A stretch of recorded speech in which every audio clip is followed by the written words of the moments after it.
Thank you so much, and you know the difference that one person can make in an organization like the United Way is remarkable. So we are also in your debt. We should give our fearless leader a hand, please.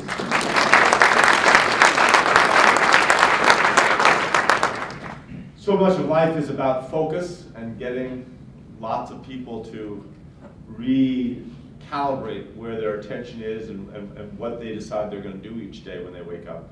And I think that what Christine's done is really refocus United Way over these last years in a very powerful way. I think about the challenges that face society and what all the different ways to address solutions. Really most of them come back down to what I think of as the golden triangle. And this isn't my original thoughts, this is a lot of people speaking in using different words, but it comes back to this kind of virtuous cycle, kind of golden triangle where you have business, you have government, and you have nonprofits. And the challenge is often, how do you bring those three entities together? And in each entity you have additional challenges of integration and communication within government. When you're addressing homelessness, as you guys have been this morning, you have how do counties work together with municipalities, and within that difficulty, which is real, how does the state government come in? Is the state government trying to organize? Is it trying to provide funding? Does it direct and command? Trust me, the counties and municipalities certainly don't think that. But I think the importance of getting that right, of what is the appropriate role of government, and how does it integrate with itself, what is the appropriate role of nonprofits, and how do they integrate? And if anybody, I suspect in this room there's enough experience that recognize that there's a lot of, let's call it friendly friction between nonprofits, and oftentimes difficulty in establishing mutual shared priorities and goals. And then obviously business. Business is out there trying to make a buck, trying to make sure everybody's motivated and that the business is succeeding, and often hard to get a number of businesses to really focus. And I think of any nonprofit that I'm aware of, I think United Way does this in Denver as well as I've seen it anywhere. Chicago is, I think, justifiably well known for their ability to take business and nonprofits and to really focus them on large issues. Millennium Park, if anybody ever goes and looks at Millennium Park, that really was a guy named John Bryant who kind of came and decided, and he was from the business community, but he decided he was going to work with the nonprofits and bring them together and enmesh them in the business community. And you know, when it's all said and done, they raised in the end, I think it would end up being over $400 million to do that over a period of some 20 years. Homelessness is not the same type of a challenge. It is more evanescent. There's a bricks and mortar component to it, but there's also a psychological component, which I think you've heard today.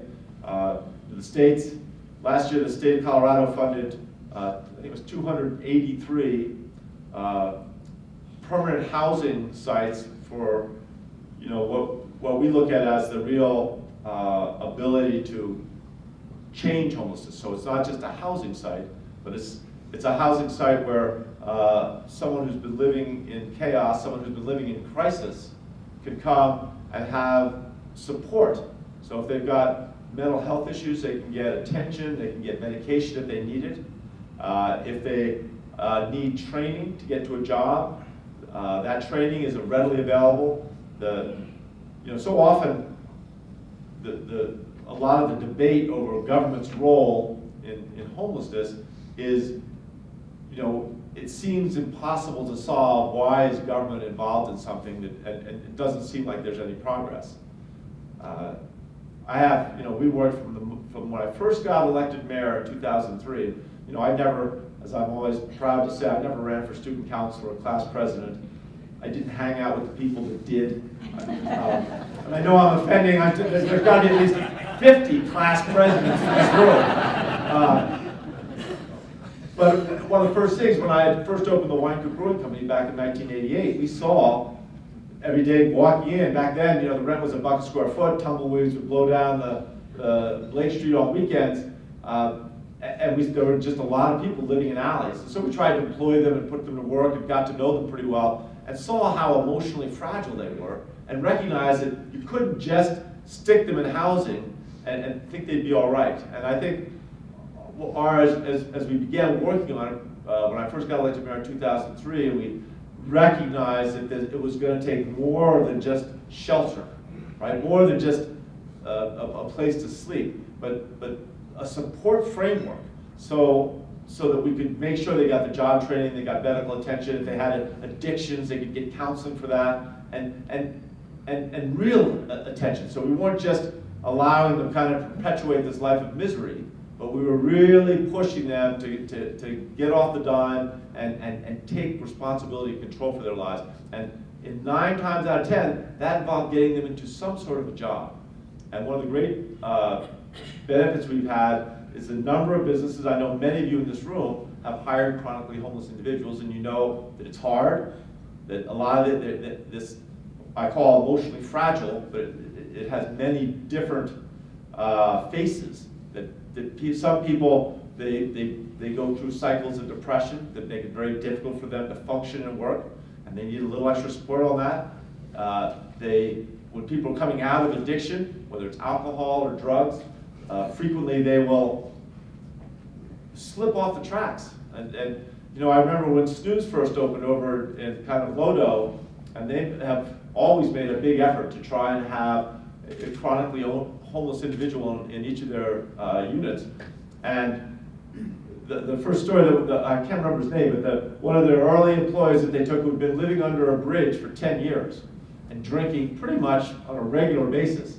So he was kind of excited to be have his own home, and he had a job, and he could go to work. And after about 3 months, something went wrong. Something didn't, something that most of us would just kind of walk through or step around. But for him, emotionally, he just kind of fell apart. He went off on a bender, didn't show up at work, and his boss called him up the next day and said, "Well, what happened?" He said, "Well, I went off and I had a drink, and then I had another drink.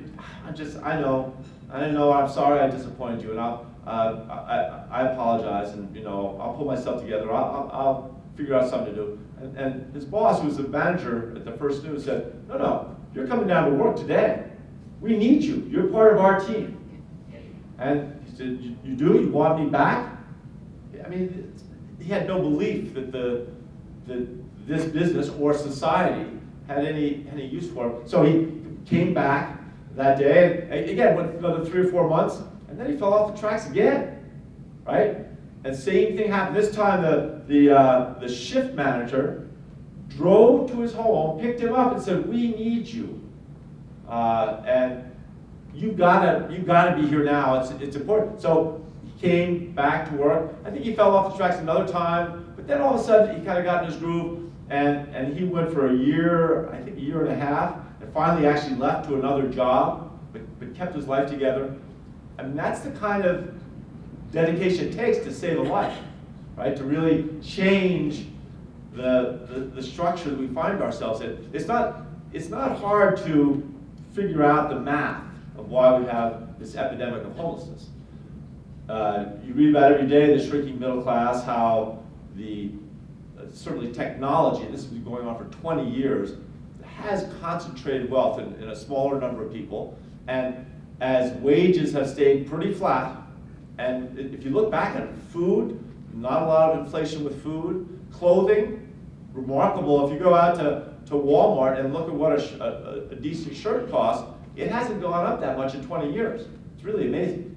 So people who have not gotten raises actually can still buy food, can get clothing. Look at housing.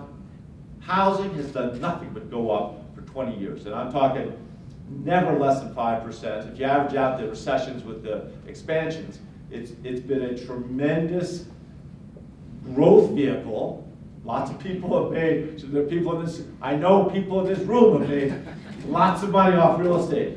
I made more than a little money myself off real estate. I hate to say it, but the truth was when my partner bought me out of all the restaurants we had, the real estate was the core, right? It had appreciated so much, much more than the value of the businesses, given the same profitability.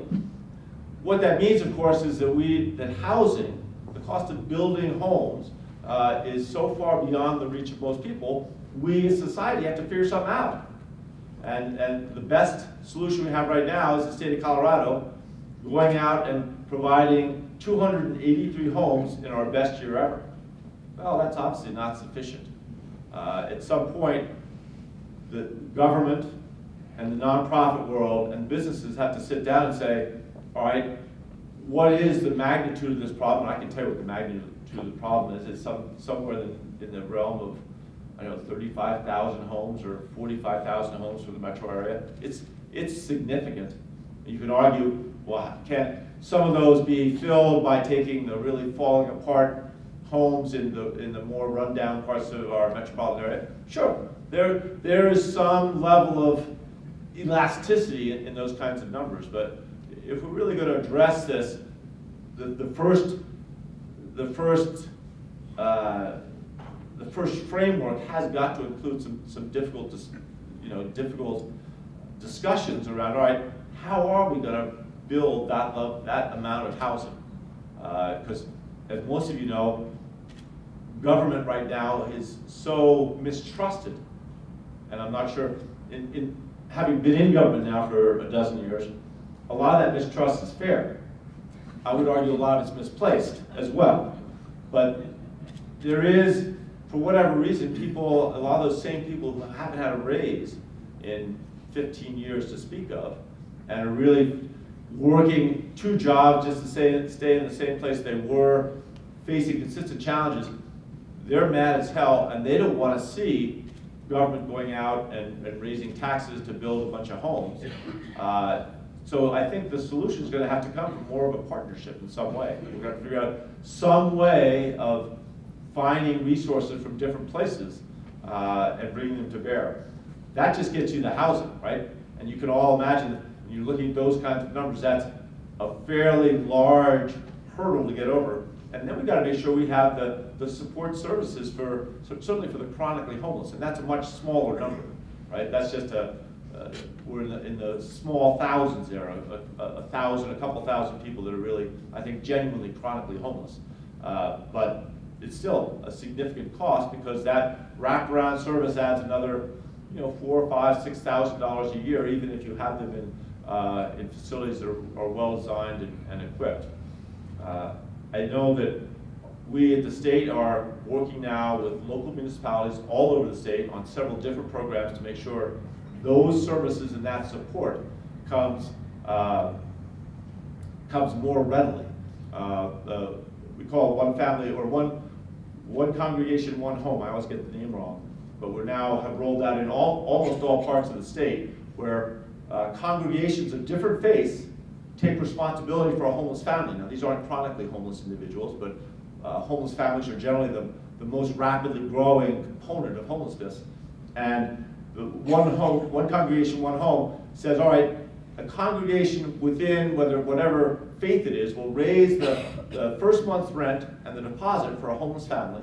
And then 3 or 4 or 5 or 6 members of that congregation will agree that they will mentor that homeless family for 4 or 6 months. Sometimes it goes to 8 or 10 months, but provide them the support. Call at least once or twice a week, make sure everything's going okay for that family. And this has been unbelievably effective. We have now mentored and supported over 5,000 different homeless individuals. We've had, I think, closer to 6,000 mentors. More than 75% of the people that mentor want to do it again. So it obviously is something that they get by giving of themselves, they get benefit from it. I give that as one example, as the kind of thing that really isn't government doing it. I think government's kind of the convener, but it really is the faith community, which I think of as in terms of a larger part of the nonprofit community, but the faith community really helping organize and provide a lot of that support. I will leave you with my assessment of homelessness. It is of all the things that we look at and think, it's intractable, we're never going to get there, it is one of the few things that I have every confidence. It's going to take us another 5 or 10 years, maybe 15 years, because we kind of got to get it through our thick heads, that this is winnable, right? That these folks, once you get them into housing, you give them the wraparound support, and most especially, make sure you get them a job, some kind of job. They need that social framework of seeing the same people every day, that kind of support that they can get on a daily basis. But once they get that, I mean, I meet people now on the street that were chronically homeless back in 2004, 2005, 2006, and they're still struggling. Their lives don't suddenly become easy, but they're making it. And I think this is one of the few places where I feel very, the two things I always say that I think we can win are homelessness and water. We'll figure out how to conserve water. You're going to hear a lot of, when we put out the water plan at the end, you're going to know a lot of people throwing their arms up saying, oh, they're going to do this or they're going to do that. I think we'll figure water out. It doesn't mean we won't fight about it, because we take some pleasure in those debates.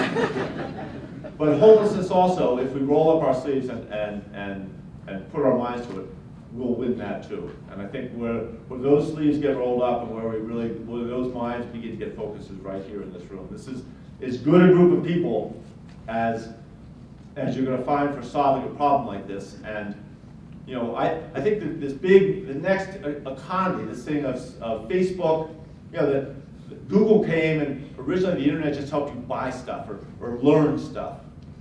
Now it's building networks in ways we never thought before. And I think this kind of a network, if we put our minds to it, is going to take something like homelessness and figure out a way to fix it, not in 50 years, but in 5 or 10 or maybe 15 years. So you're hereby all officially deputized. Thank you.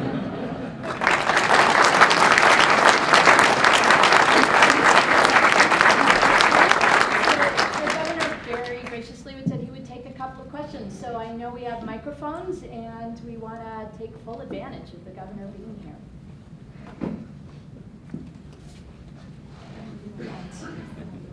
Ben, go ahead. Thank you. Governor Hickenlooper, I am curious as to your thoughts about higher education. The recent Denver proposal that failed. Should state government have any role in trying to help our local students get to college? Sure. I think, again, higher education is something, as a community, we've kind of fallen down, not just Colorado, but all across the country. The kids that do get to college and come out end up with, I can't tell you how many kids, when I was running for re-election, I met at least a dozen, which means there's got to be hundreds or probably thousands out there of kids who had over $50,000 in debt when they graduated from college.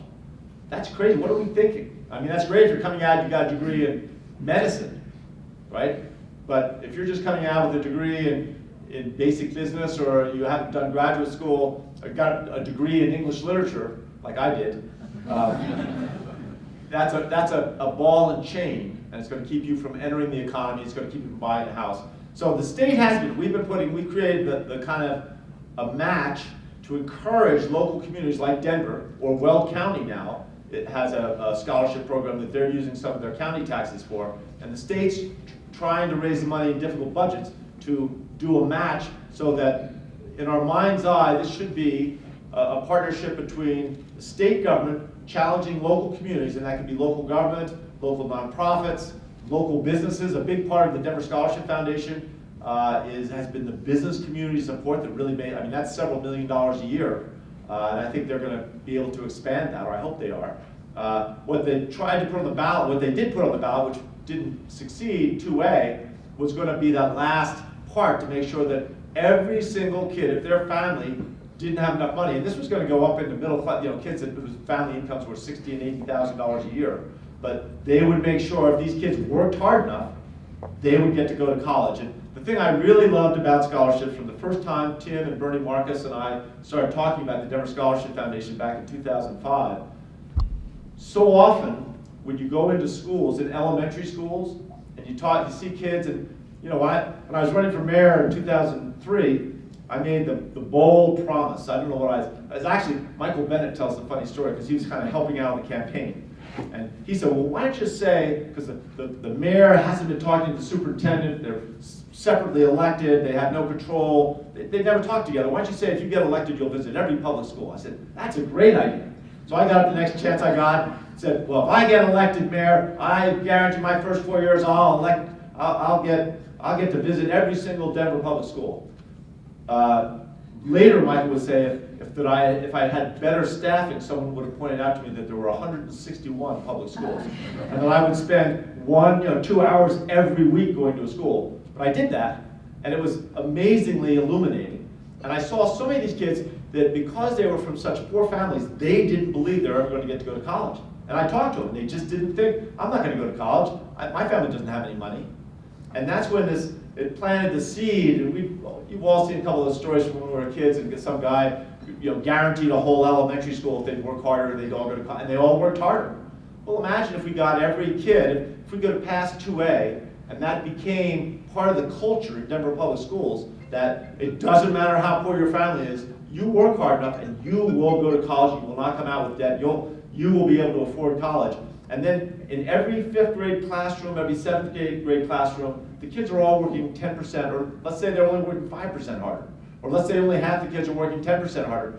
The level of attention and performance in the classroom is going to go up for everybody. And that, to me, that leveraged effect of scholarships, if you can get the system-wide, if you can really embrace every kid in the system and guarantee them that they're going to get a scholarship, you're going to get a better education product even before you get to giving the scholarships. So I think 2A will come back in some other form. The state is going to continue to try and wrestle more money for scholarships and continue to get more money to higher ed. I think the two things I'm big on in higher ed, one is the scholarships, obviously, but the other is research. And the further I dig into and talk to businesses, trying to get them to move here, look at entrepreneurs and what attracts them to a community, it is the intellectual energy of your higher education. It just became clear to me over the last couple of years that is what's driving our economy. And there are a number of studies now, as you go out and look for them, that demonstrate just with demography, demographics, that the more a community invests in higher education, the better their economy does. And it's largely because young people are attracted to and want to be part of, robust kind of college-type communities, places where there's theater and culture, where there's, different types of films, where you have, all those things that generally you equate with a university community. And Denver now has evolved we have that community. I think through most parts of the city, we are functioning like a larger college community, and we see it even in places like Durango. Fort Collins, obviously, CSU has become a real college community. Boulder is the archetype, but even Colorado Springs is now trying to really take the University of Colorado Springs, and Pikes Peak Community College, and make them a bigger part of the community. See it in Pueblo, see it everywhere. So I could not be a stronger supporter of scholarships, but also of making sure you have that robust kind of intellectual community that higher ed brings to a place. Governor, a question about Denver's road home. Some people in the media and others want to say that it was a failure because we still have homeless people on the street 10 years later. You're obviously in state government now in a different function, but are there specific things you would like to see with Denver's road home in the near term? Do we dare do a 20-year plan to end homelessness or something like that? Well, I think the Great Recession of 2008 was a punch in the gut. And if you look at the numbers we had in 2007, so we were at about just going into 5 years on Denver's road home in 4 years. And we had, of the chronically homeless, we had gotten up over 70%. We were doing every 2 years a thorough, going out and doing a survey, and we were making progress. And I don't think we had properly thought out what that recession was going to do. And it took a lot of our progress and just wiped it out. I spent a fair amount of time thinking about it. I haven't quite figured out what we should have done. Obviously, we should have done some things differently than what we did. And we're trying to reconfigure that. We didn't lose housing, we just got a lot more homeless people. Some people have said that legalizing marijuana brought more homeless. I've been talking to other governors and looking at their numbers. I don't think that's true. Just as for the record, there's a lot of anecdotal stories that people repeat. But maybe in another year or two, we'll be able to have a more accurate assessment whether that's made an impact on Denver. I do feel still very strongly that it's something that we can solve, and that we just have to, step back. What we did in 2004, we started in 2003, but 2004 we really delivered that plan. Whether you call it a 10-year plan or a 20-year plan, I think we probably have to start over again. But whatever the time frame is create a plan with a beginning and an end. Try to envision who's going to be a part of it, which businesses.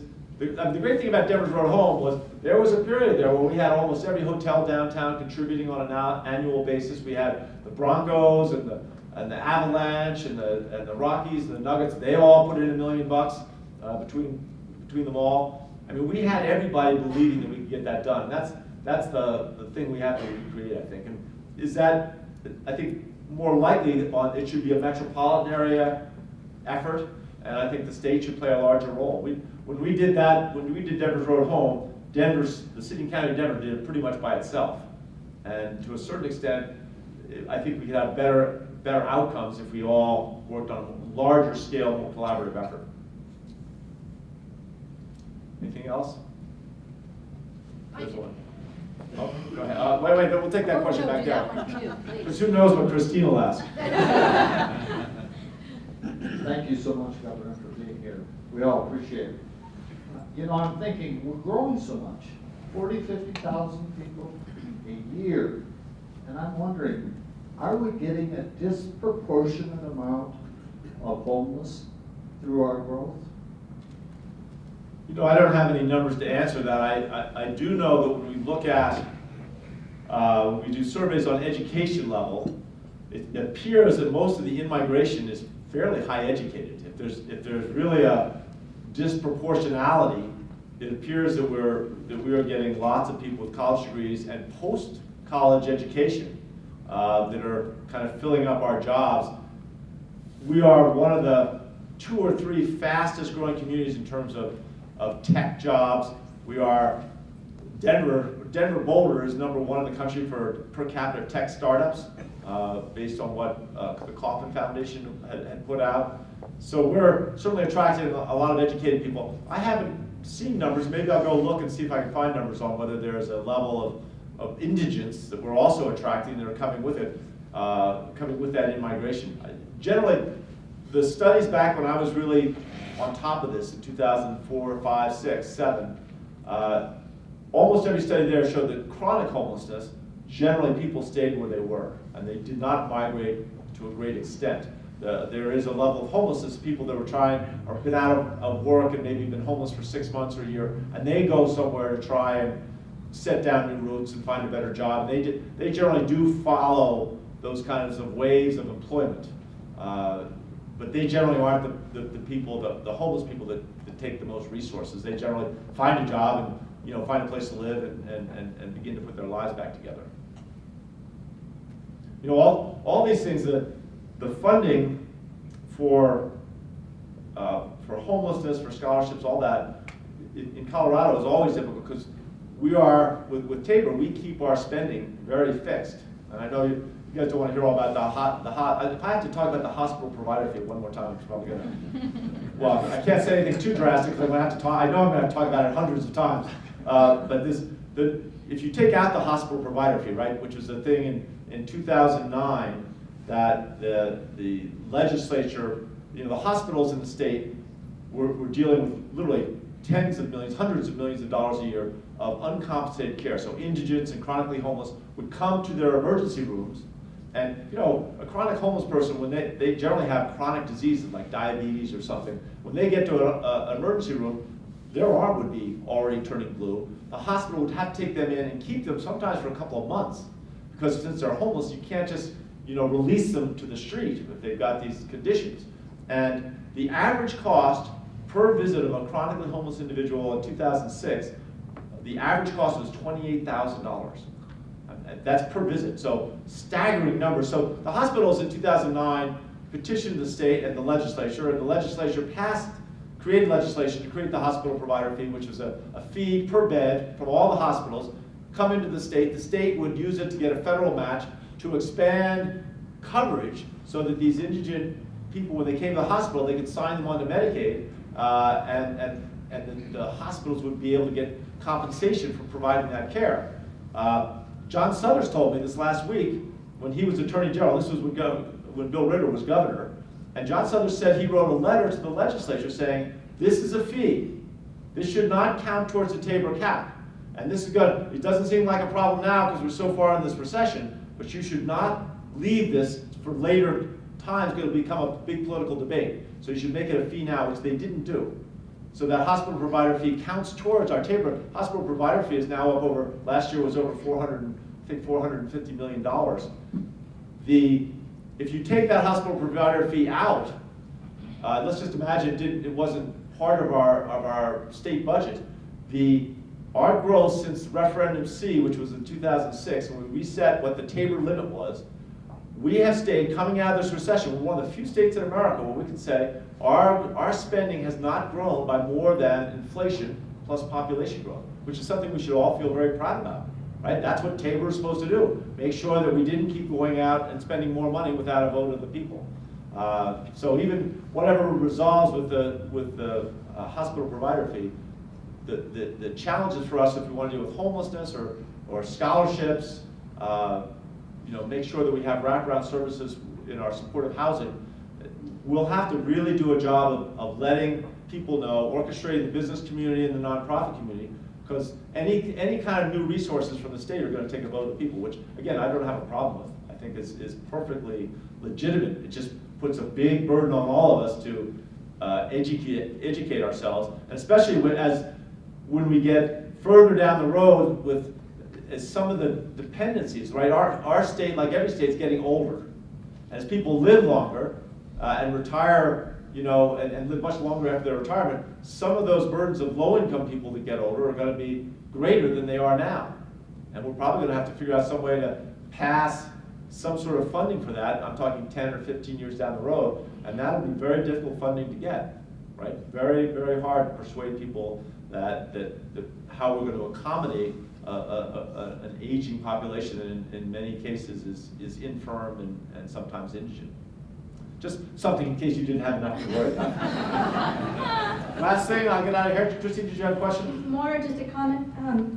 Governor, there is a new play on Broadway that just opened up called Hamilton that I believe was written by a colleague of yours from your alma mater. I just think that 50 years from now there will be another Broadway show called Hickenlooper, the story of Colorado. Thank you for being here with us this morning.